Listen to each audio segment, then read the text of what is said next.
A city under siege. Soldiers at Maiduguri's numerous checkpoints keep a keen eye out for any potential threat.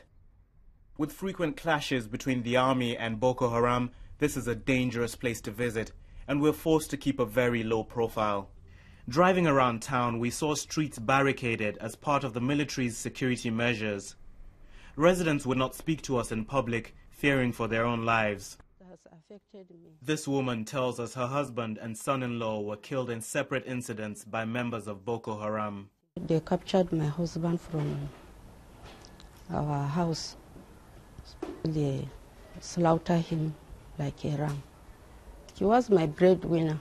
She was recently robbed when gunmen took her car, part of the growing violent crime in Maiduguri. Now she's had enough.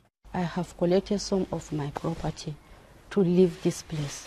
A cloud of fear hangs heavy in this city because on one hand you have the Islamist militants who can strike at any time as they've done in the past few years, and on the other hand you have the military patrols who are trying to restore peace even though their methods have been heavily criticized in many circles.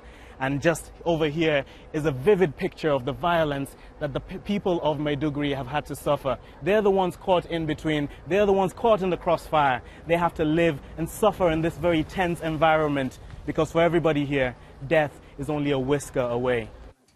There have been several attacks recently in neighboring towns like this one in Baga.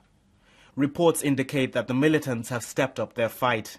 They're now using heavier weapons and have even acquired vehicles, a sign that this war could be entering a new phase.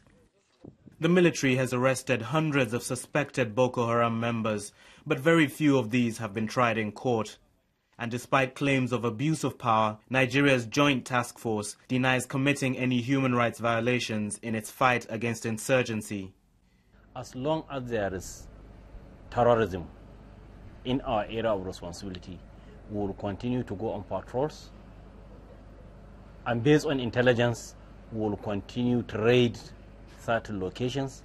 And you cannot completely, totally rule out the possibility of collateral damages.